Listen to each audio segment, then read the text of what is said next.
Welcome to the How to Succeed podcast, the show that helps you get to the top and stay there. This is How to Succeed at Account-Based Marketing at Any Size.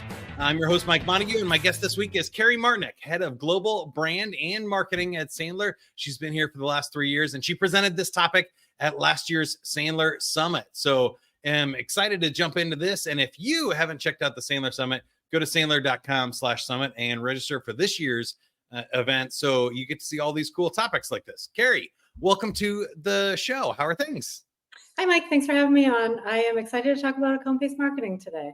Yeah. So what is account-based marketing? Let's start there in case people haven't heard this before. Sure. So account-based marketing is really focusing your marketing efforts on an entire account versus an individual. It's looking at things like buyer intent and trying to meet the buyer where they are in their journey. Traditionally, I think it's been an enterprise type play because maybe small businesses feel like they don't have the resources to execute on this type of marketing. However, I think it's more important for small businesses to be able to do that because it helps them to better qualify their leads, have the right conversations with the right people at the right time, and really prioritize who they're talking to throughout their day. So it's a great strategy, and I'm going to share some simple ways for them to implement that as part of our conversation today. Awesome. So what I'm hearing for small businesses and especially B2B, right, is what we're talking about here, that if you're targeting another business, your buyer is not one person anymore. It's a group of people. So we need to now track in our CRM and in our marketing what all of those people are doing when they're coming to your website, when they're taking action, they're downloading a white paper or something like that. So we know what's important to who and who's taking action when, and we can market to an entire prospect company instead of just an individual. Did I get it right? Yeah, I think that's a great point, Mike. What we're hearing is from places like Gartner that the typical buying committee is anywhere from 14 to 20 people. So you really are talking to a large group of people, especially in this virtual world. It may not be that large if you're on the smaller side, but certainly when you're talking about enterprise, your buying committees are going to be large. Alongside of that, also that kind of serves as a good reason for starting ABM is that marketing budgets have really been reduced over time. So another Gartner statistic is we've gone from maybe 11% of revenue, depending on your industry, down to post-pandemic 7 to 9% of revenue, maybe even less.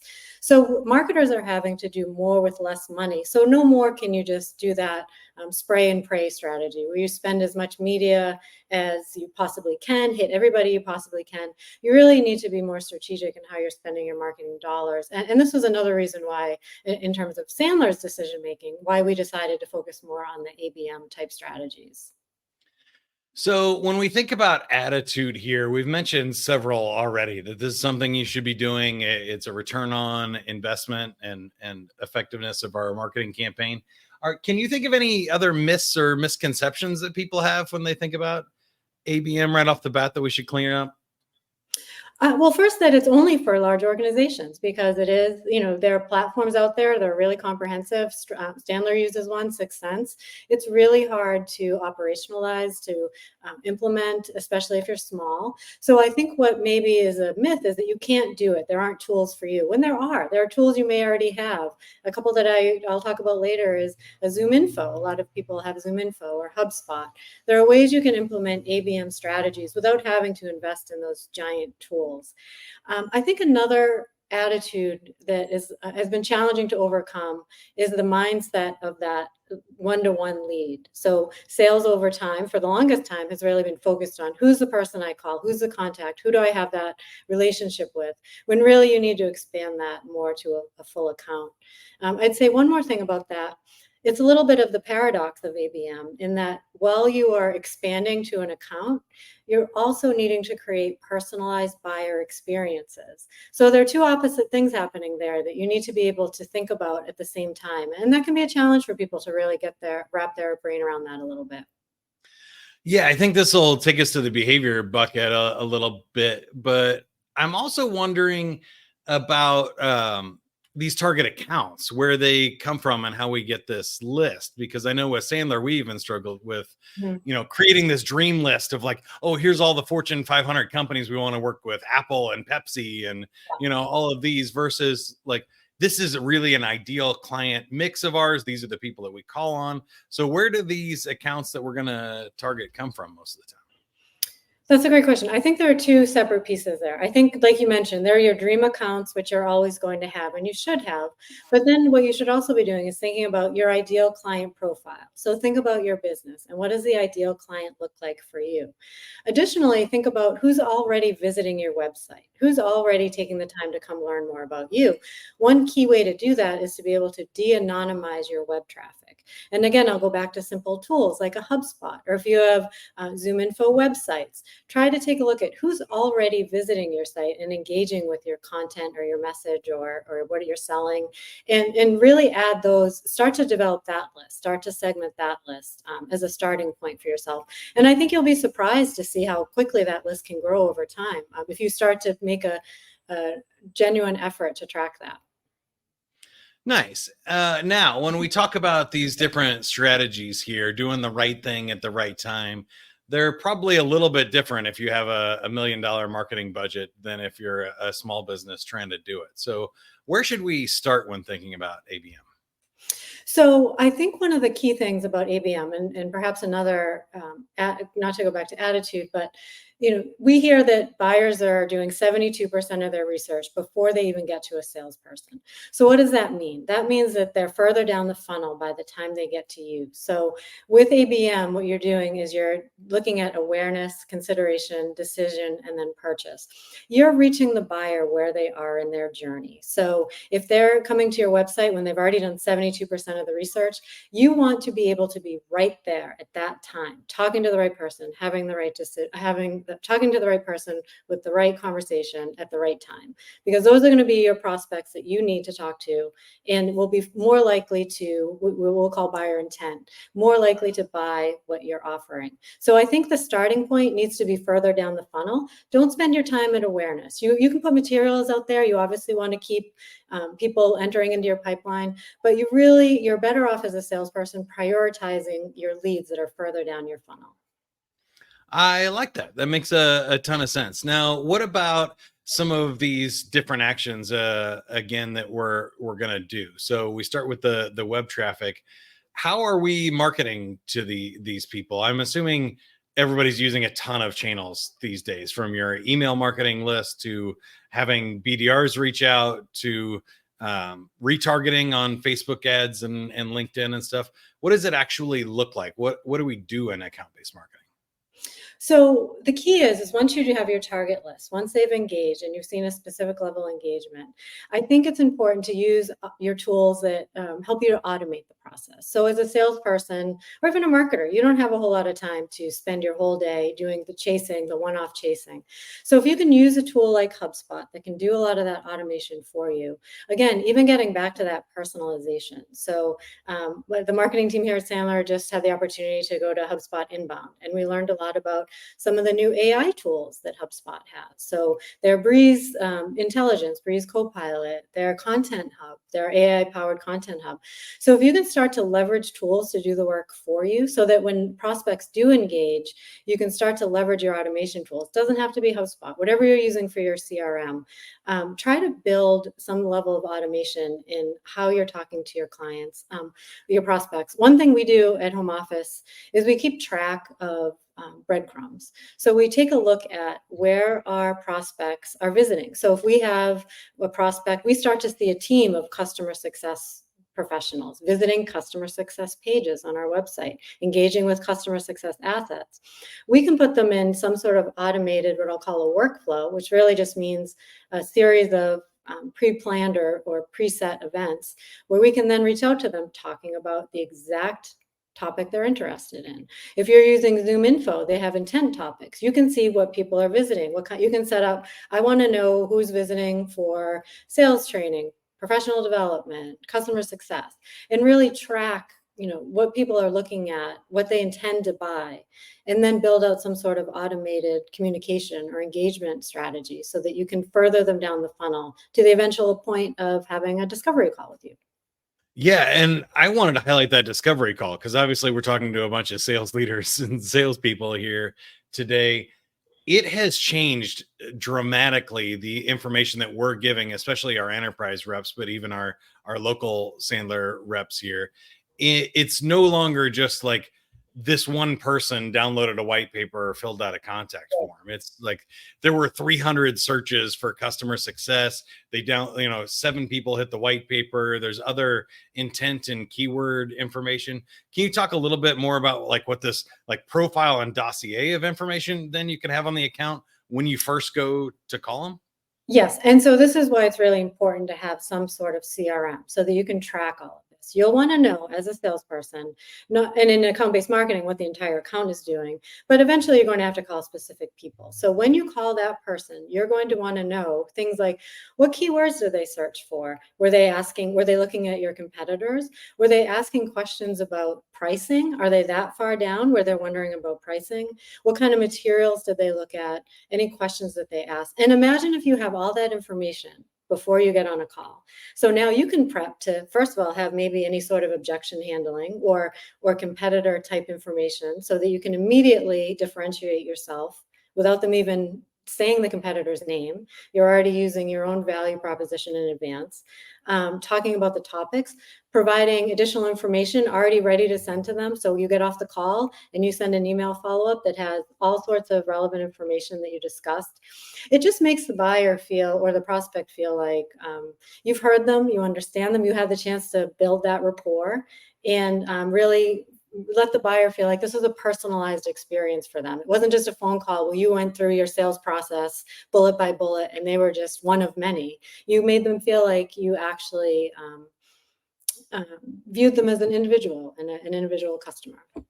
Yeah, I love that. And I think that takes us to the technique bucket here. So there's a ton of tools that we could use. Some of them are appropriate for different size businesses and stuff. But when I think about the tools, tactics, tips, and hacks you could use to help us get started here with ABM, what comes to mind for you? I mean, I've mentioned them a couple of times. I think if you have something as simple as a ZoomInfo and HubSpot, it's a great way to start. Get your target list going. De-anonymize your web traffic. However you want to do it, start there. Start to collect that list and collect information or breadcrumbs, as I referred to them in the past. Next, set up a way to create workflows or automation. So I think that's important. You can do that through HubSpot. There are other tools that allow you to do that. In fact, ZoomInfo even has their own automation tools as well. Plenty of tools out there that help you to do that. So I think from a tactics level, you can set up just a high touch campaign. Start with an email, start with social, have a landing page, set up a form. So you have all those 4 components and then start to put it out there, target that audience. It's a little bit more advanced when you think about things like lookalike lists or retargeting or things like that. That's another component of ABM. A little more complex, maybe the 201 class for that one or 301 class. But if you start to think about, for the people who have already seen your brand or shown an interest, how do you keep getting in front of them? And just keep those touch points going. Even if, that first time around, you don't hear back, just keep those touch points one after the other in different channels, a multi-channel approach. Yeah. And then you mentioned personalizing the sort of marketing and sales experience. And I think that is a dramatic shift from what we've kind of done in the past. I think a lot of companies were trying to standardize everything. Like we want everybody to go through this funnel. They get through this funnel for this product, and this person does this sales demo and does this. And especially for larger teams, it makes a ton of sense why people would do that. But our world has kind of changed here recently. And so not only within the accounts being different from one to the other, and maybe there's some different keywords that might resonate with another one, but even inside buying teams, we're seeing that purchasing wants different information than the CEO or different information than the sales or marketing manager. And you can start tracking all of this in the CRM, and you can start automating different messages to different groups of people. So I guess the 301 level here that I want to ask you about is, how do you personalize and shift like the campaigns that you're sending to different audiences and different people these days? Right. So, I mean, you can get started small and as you'd like. I mean, you can do it as simple as looking at an industry. Or so when you set up your ideal client profile, you also want to think about your different buyer personas. So you have a baseline of what that looks like in terms of their interests, or you have a baseline on their industry, a baseline on their role, a baseline on their interests. So if you start to piece those things together and group them together, you can reach out to them first at a category level. But the tools that we're seeing now, and especially some of the tools that we just saw, like I know you're there too at Inbound, are things like HubSpot Copilot. Within your CRM, you can actually see in the sidebar, it'll prompt you to show you more about this contact, what their specific interests are, what they've shown, what they've engaged in, what their company's engaged in, what they're likely to buy. So you can start to really get down to a deep, almost scary level of information that you can then use to reach out. Now, of course, if you're in a small business, you may not have time to do that sort of, scoping out, or maybe that seems too advanced. Just start with small. Start with your different roles, industry. In my presentation at Summit, I went through like different levels of what that segmentation could look like. So whether you're a small business, you just want to focus on a couple things, all the way down to segmenting by specific keywords, or, you could really fine tune it, but just start small. That would be my advice there, is do the little things that you can and start to build confidence and traction before progressing to the next level. And I guess the last question here on ABM is the results. What are we looking for, and what should we expect from this process? Well, I can tell you at the enterprise level, we saw some great results. And one of them that was one of the first indicators that this was really attracting better qualified leads is our conversion rates. So we set a goal to reach a certain number in our pipeline. We doubled that before the half of the year. We filled our pipeline at a rate double what we expected. For the leads that marketing provides, we have a conversion rate of about 44%, which is the highest conversion rate across any other lead source.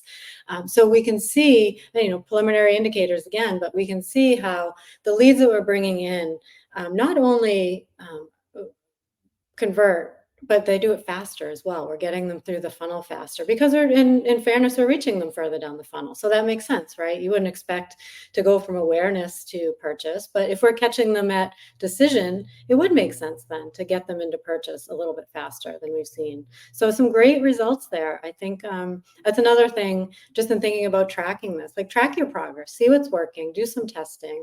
I know salespeople, especially if you're on your own, you don't have a lot of time to maybe do all the reporting that would be ideal, but at least look at some key things. What are your conversion rates? Which channels are converting? Take a look at some of those key metrics, if nothing else. Love that. Once again, we're talking with Kerri Martinek, head of global brand and marketing at Sandler. You can find her presentation from the summit inside of Sandler Online, or you can still purchase the recordings from last year. But we really want you to show up next year in Orlando and join us for the Sandler Summit. Go to sandler.com/summit for more information. Kerri, before you go, I'd like to get to know you a little bit better. At this point in your career, how would you define success? So I think when I was younger, I viewed success as me being the one to shine. And I think as I've gotten older, I view success as seeing the ones around, see people around me shine, or see people that work on my team shine. I really enjoy, it's one of my favorite things to see the people on my team shine, and quite a few on the marketing team do that, and if not the whole team. So I think success for me is coming to work and just seeing people really succeed at their jobs, and just to feel that enjoyment, I think is great. Yeah, that's a great answer, especially if you're a leader and a manager of people. And we've mentioned HubSpot and Inbound many times, but Emily on your team got to shine the biggest I've ever seen it on every possible stage and platform at Inbound this year. It was amazing to see. Now, on the flip side, was there a failure or a lesson learned that you had to get over in order to be successful? I think, I had to really learn. I think as I was growing my family, when I had kids, it was really hard. And I think for a lot of the women out there, it's really hard to jump into that. You had this career for so long, and then maybe you start a family, and it's really hard to get in the groove of that balance. And I think learning how to stay present in whether it's your job or with your kids and how to balance that. That was probably one of the toughest lessons in my career. And I think maybe for dads too, maybe dads these days also struggle too, but I think it's a lot. It's a pivotal time in a career. And I think that was I learned probably the greatest lessons from there.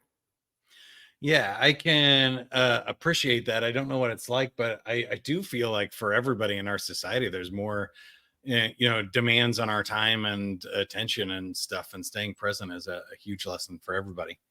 Do you have a favorite quote, motto, or mantra? I do. So my favorite quote is, and I hope I don't mess it up because this is pressure, never doubt that a small group of thoughtful, committed people can change the world. Indeed, it's the only thing that ever has. I like it. All right. Now, is there anything else I should have asked or things that we missed? Final thoughts on ABM? No, I would just encourage people not to be intimidated by it. It sounds like it's, you needed a lot of money, time, resources. And I think there are some small little components of it that you could just give it a try. Worst case, it doesn't work and you can carry on, but at least give it a shot. I think it'll be helpful. Time to go for it. And once again, Kerri Martinek, head of global brand. We have a ton of free resources there. You can get yourself into our ABM funnel and see how we do this by just visiting Sandler.com. Check out our free resources, white papers, webinars, as I mentioned, those summit recordings, and join us for the event in Orlando, April 2nd and 3rd of 2025, Sandler.com/summit for more information. Until next time, whatever you are, be a good one. Good luck. Good selling, everybody.